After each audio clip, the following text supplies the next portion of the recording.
Olá pessoal, professor Olavo, e hoje nós iremos falar a respeito dos ácidos nucleicos, um grupo de compostos orgânicos de caráter ácido e que a princípio eram estudados ou encontrados dentro do núcleo das células.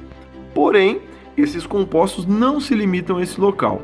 A gente vai encontrar o DNA nas mitocôndrias, nos cloroplastos e, além disso, nas células procariontes, iremos encontrar o DNA também no citoplasma celular. A mesma coisa acontece com o RNA. Esses compostos, tanto o DNA quanto o RNA, são polinucleotídeos, ou seja, são polímeros formados por sequências de monômeros que são os nucleotídeos.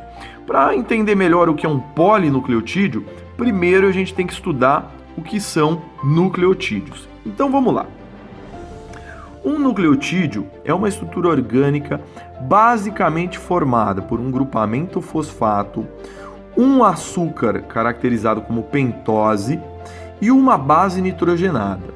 Só que quando a gente está falando de DNA e RNA, é importante a gente entender que os nucleotídeos do DNA são formados pelo açúcar desoxirribose, e é por isso que ele recebe o nome de ácido desoxirribonucleico, por conta do seu açúcar. Já o RNA tem o açúcar conhecido como ribose, ou seja, ácido ribonucleico, é o que dá o nome a essa molécula. A desoxirribose tem um oxigênio a menos do que a ribose. Então, enquanto a fórmula molecular da ribose é C5H10O5, a fórmula molecular da desoxirribose é C5H10O4. As bases nitrogenadas que são encontradas no DNA são as seguintes: adenina, guanina, citosina e timina. Reparem que a adenina e a guanina são formadas por dois anéis heterocíclicos e por isso recebem o nome de purinas ou púricas. Já a citosina e a timina são formadas por apenas um anel heterocíclico, portanto são chamadas de pirimidinas ou pirimídicas. O RNA também apresenta suas bases nitrogenadas, adenina, guanina, citosina, porém não tem timina, e no seu lugar tem uracila. Adenina e guanina também são purinas, citosina e uracila são pirimidinas.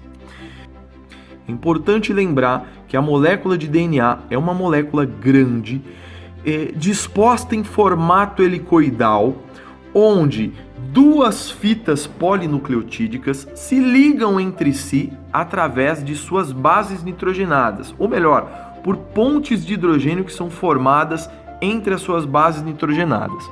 Já o RNA é uma molécula bem menor que a molécula de DNA e é formado por uma fita simples. Bom, aí nós temos a molécula de DNA. E quando a gente escolhe um pedacinho dessa molécula para que possamos estudá-la, é basicamente isso aqui que nós iremos enxergar. Duas fitas polinucleotídicas ligadas entre si por pontes de hidrogênio. Mas reparem lá, que ali onde nós temos uma base nitrogenada ali, onde nós temos, aliás, as bases nitrogenadas, existem ligações com 3 pontes de hidrogênio e ligações com apenas 2 pontes de hidrogênio. Bom, quando nós temos ligação entre citosina e guanina, formam-se 3 pontes. Entre adenina e timina, apenas 2 pontes de hidrogênio. Bom, é importante destacar isso. Citosina sempre se liga com guanina, adenina com timina. Pessoal, tem uma outra coisa importante para a gente destacar. O DNA é formado por um tipo de açúcar que é a desoxirribose, ou seja, uma pentose formada por 5 carbonos. E o primeiro deles está ligado ali à sua base nitrogenada. Dê uma olhada na primeira fita, 1, 2, 3, 4, 5 carbonos. O quinto carbono está ligado ao grupamento fosfato. E se eu entender que a molécula termina por ali, eu posso entender então que a orientação dessa fita de DNA é 5 linha, 3 linha, porque deem uma olhada aqui no terceiro carbono, ele será o último carbono livre da parte de baixo da fita. Se eu observar na molécula ao lado, Dê uma olhadinha ali, ó. Ela está de ponta cabeça em relação à primeira. E por isso a gente diz que essas fitas de DNA da mesma molécula são antiparalelas. Então, olhem só. 1, 2, 3, 4, 5. Portanto, o carbono livre lá do final, lá no alto dessa segunda fita, é o carbono 3. E o carbono livre da parte de baixo dessa mesma fita é o carbono 5. Portanto, a orientação é 3', 5'. Muito bem. Uma outra coisa importante para a gente mencionar é a ligação fosfodiéster, que é a ligação que ocorre entre o carbono 3 de um nucleotídeo com o grupamento fosfato do outro nucleotídeo, ou seja, é a ponte entre o carbono 3 de um nucleotídeo com o carbono 5 de outro nucleotídeo. Para terminar essa aula, pessoal, é importante nós definirmos o que é gene e quais são os tipos de RNA envolvidos aí na produção das proteínas.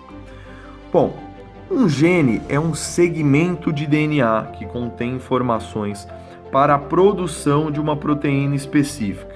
Ou seja, uma molécula de DNA contém muitos genes. Um gene é um pedacinho do DNA que contém essas informações. E esse gene, ele vai dar origem, por um processo chamado de transcrição, a uma molécula de RNA chamada RNA mensageiro. É ele quem leva a informação do gene contido no núcleo até o citoplasma, mais precisamente no ribossomo, para que aquela proteína seja produzida. Mas esse não é o único RNA. Nós temos também o RNA transportador. É ele quem transporta aminoácidos até o ribossomo para que a molécula de proteína seja construída. E por fim, nós temos o RNA ribossômico, que é justamente o RNA que faz parte dos ribossomos, fazendo a ponte de ligação desses três componentes aí, ou seja, dos 3 RNAs. Portanto, a síntese proteica tem participação do RNA mensageiro, do transportador e do RNA ribossômico. Pessoal, o que eu tinha para falar para vocês era basicamente isso, e nas nossas próximas videoaulas estudaremos o processo de replicação do DNA e também o processo de transcrição, onde o DNA produz as moléculas de RNA. Um grande abraço a todos e tchau!